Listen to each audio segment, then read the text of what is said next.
There were no explosions. There's no civil war. There's no rioting in the streets. No rioting in the streets. I've got my fingers crossed, and as long as we got fresh coffee, we're okay. Maybe. What are you kidding? You and me right now are okay. We're in a bunker. We're in a bunker, This is so a if anything bloody goes off bunker above down us, here. that's right. We'll be okay as long as Your family's gone. Everybody else is gone, but you and me will be here talking to nobody. Well, I got to say, I did step out on the deck and look to the south and wonder if I saw any explosions. Not seriously, there are some concerns about this election because by the numbers, there seems to be, at least according to some of the feeds that I follow on Twitter, some concern that the numbers do not add up. And you made the allusion to what we observed. We saw with our eyes, we heard with our ears, we saw the Kamala Walz rallies and packing the house and the exuberance and joy, and I think that was one of the key words, joy. Yeah. That was the hallmark of their campaign. Instead of, we're going to throw them out, we're going to round them all up, we're going to put them on, the Alex Jones stuff of Trump. Well, let me put it this way. There's a couple of things. Number one, if this was the outcome and it was Kamala, Trump would have said, rigged, it's all rigged, it's rigged. So we know that. And in this particular case, I'd almost agree with him because that's a ridiculous blowout for any party that was supposed to be neck and neck. And going to be so close, it's going to be unbelievably, ridiculously close. They're still counting in California. I was talking to my son John last night. He was just asking me how I feel. I said, well, I'm not going to lose sleep over all this, but I said to him, if the Chinese leader, what's his name? Xi Jinping, he has an election, he gets 90% of the vote. 90% of the people love him. As dictators do. Putin gets what? 90% of the vote. Oh, okay, that's curious. All of those dictators, they always get 90% of the vote, around there. Sometimes 100%, but usually they're smart enough. If you've been drinking and driving and you're driving and the speed limit's 80, you best do 84 or something, or the cop's going to say, what's wrong with this guy? He's doing the speed limit. So Trump gets a blowout. I think it would be wise to wonder, how did that happen? Close I understood. But how on earth did he get such a victory? It almost looks like a rigging went too good. Rigging went too good. And I know some are saying, oh, well, okay, look, it's just a theory. That's what this show's about, just theories. But I got to admit, Terry, just like you, I said to myself, this doesn't seem right at all. And it just doesn't seem right. Not because of my prejudice, because I don't like the policies of the Democrats either. So let's put that aside. It's not important. Even though they did build bridges and roads and fix the railways. That's beside the point. The point is it was going to be very close. It was going to be very close. Now, if it was very close and Kamala won, there was a chance there would be rioting in the streets. So I remember I was told, don't worry about it. Trump's going to win and there'll be no rioting. And I said, are you okay with that? That doesn't seem right. Yeah. So, but to win by a landslide, that came, I think the Republicans are thinking, how did that happen? So I am wondering if there, as a conspiracy, plans to just hedge the bet a bit went awry and it overhedged the bet. And now it looks suspicious. And now it looks suspicious to me because any other country, it would be all over the free press. This couldn't be, but it's not now. Well, the German newspaper Das Spiegel had a headline saying, I can't say the German for it, but it translates as, please, not the clown fool again. Please don't give us this guy. And so that's the headline in Germany, France, UK, the Brit papers, very similar headlines and sentiments.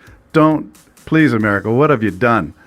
And well, it's done. Yeah. Because if there's no proof of a conspiracy theory, we know Trump put them through the mill, and it was absolutely proven beyond a shadow of a doubt. And you who are still doubting beyond a shadow of a doubt that it was not rigged, the election was not rigged. He just lost that election.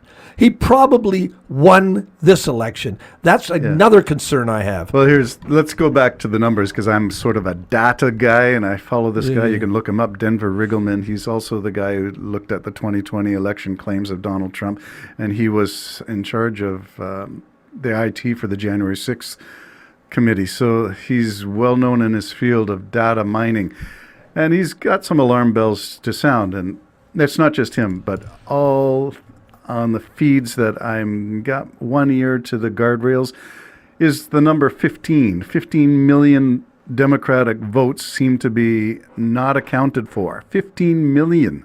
So that is sort of an alarming number. So I'm wondering how they arrive at that. Apparently Trump's number of voters is down from 2020 as well, but Kamala's is down by 15 million, despite what we saw as stadiums full, despite what we saw as a groundwork. Okay, hold on just for a minute. I've never seen a push for people to vote more than I have this year in any country. Yeah. Are you telling me the voter turnout was low? No, I'm telling you the voter turnout was really high. Oh, okay. The voter turnout's high, but not, apparently the Democrats came up 15 million voters short. Like, just, you mean voting against her or missing? Missing, and I'll nail it down in a couple of different possible scenarios. Number one would be that bomb threats at the Democratic jurisdictions, precincts, and polling stations caused sufficient wrinkle in those, and those were in Democratic ridings in swing states. How many? I'm hearing the number between 5 and 10 polling stations in democratically led constituencies. I got a conspiracy theory for you, Terry. The one that got me is Georgia, because Georgia's a Republican, but the guy in charge of election security is saying they traced it themselves to Russia. So Russia is the source of these. Now, they're all fake. There were no real bombs, and I don't know about the sniffer dogs and all that. And I don't know the delay. I don't know whether the polls closed or they reopened, what the delay was. Were any votes lost in that process? But there's something there. In swing states, Democratic polling places and Democratic areas, something smells fishy. That's I know one thing. Then the ballot boxes were being burned. So how many of those? I only saw 2. So that's all I'm aware of. Not significant. Okay, I got a conspiracy. I have to let it out before the show's over, because this show's supposed to be a conspiracy show. Yeah, well, it's a conspiracy of election. Yeah, a conspiracy of election. Well, this is conspiracy of election. Just think about it, just for a minute. If you bring aliens into this. No. If you really want a conspiracy, think about this. What happens when there's a bomb threat? They clear the place out. Yet the specialists go in, they check it out, and they leave. What if the specialists go in, delete the votes, and leave? It's sort of like saying the Secret Service were the guys who pulled the trigger on Trump. Well, shot the guy behind him and didn't get him. But as far as conspiracies go, is that not a possibility of something could happen? Well, this is in the realm of 2,000 Mules, that book that came out and saying that people were double stuffing, triple stuffing, and quadruple stuffing ballots in boxes for the Democrats, and that's how they won 2020. The movie and the book, I believe, is 2,000 Mules. But really, there was no evidence for that. That was completely debunked. So, again, where's the evidence? But if you went with my conspiracy, and I'm just saying, I don't would be believe on camera, we'd see it. But you vote in, well, can they, maybe. But I mean, when you're looking for bombs, where do you go? Of course. So you're looking everywhere, and then all you need is one person to know the right button to push, and it deletes an X amount or changes the result of an X amount of votes. You've got a point. Well, it's just a conspiracy, and I don't even believe it. No, I don't believe it. But it would make a great movie. And it would go in the category of 2,000 Mules. Show me the money. Show me the videotape. You can't go on conspiracy. You need proof. And you remember those poor workers who were accused of stuffing ballot boxes in 2020? Their lives were ruined. Ruby and I forget their names. Mother and daughter. Giuliani has not given them the keys to the kingdom yet, despite the court order. So there's residual stuff of malfeasance from 2020 still going on. Giuliani's not going to have to pay them. Chances are Trump's going to pardon that whole thing. Well, he's already been convicted. It's a state level, I think. Well, he can be convicted, but he can overturn it. Not on a state level. That's why. Unless he changes the rules. Oh, dictator for the day just has changes the rules. Yeah, why not? Okay, where is that? There was another conspiracy element to this whole thing. I mentioned the number seems strangely short on the Democratic stick. It's like, if they had this many votes in 2020, and that was for Biden, why is Kamala Harris getting 15 million less votes in 2024, despite the energy? Truth of the matter, it could be simply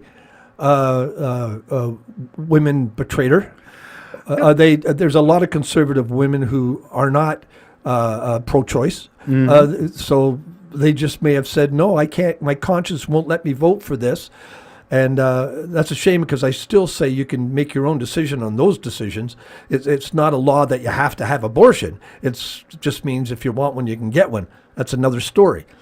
But it might have been the turnaround. What I don't get is you would have to have a severe turnaround in the youth. And I thought the blind youth, I'm not going to speak highly of unexperienced youth voting, but on your first time, I just thought they would be going out in droves to vote Kamala, because it's just cool to vote Kamala. It's cool to vote for the first woman, the first black. Just cool. Never mind anything else. And they rallied them around universities and stuff, and I just can't believe they just turned and all of a sudden decided we want that guy. You mean you got to the polling station and you put the X on the wrong name? Well, no, it's everything is weird. You need a huge revolt against somebody that didn't need to be revolted against yet. See, don't forget, if you had voted Kamala in, you got, in 3 years, there's another election going, and you vote her out. Yes. You may not have that option with Trump. I know a lot of people say, no, that's not going to be the case. We shall see. It's going to be interesting. There's one more conspiracy theory element to this election anomaly. I'm going to call it anomaly. And that's that some people are reporting, and this is again in swing states primarily, so that's where it's got my radar going up, that their mail-in ballots were not counted, and they got notice that their ballots were not part of the count. Now, there's how many? I don't know, but this is a surging wave of people who said mail-in was not scored. Okay. Conspiracy theories, we don't know the truth. We're just... You're just not a part of the movement, Terry. You're just not part of the movement. I'm not part of the movement. I don't want to be. If that's your character, you're your boss. He doesn't... You heard it. He doesn't want to. He doesn't. Knock at the door at midnight, Terry. Knock at the door. Jim and Terry signing off. Bye-bye.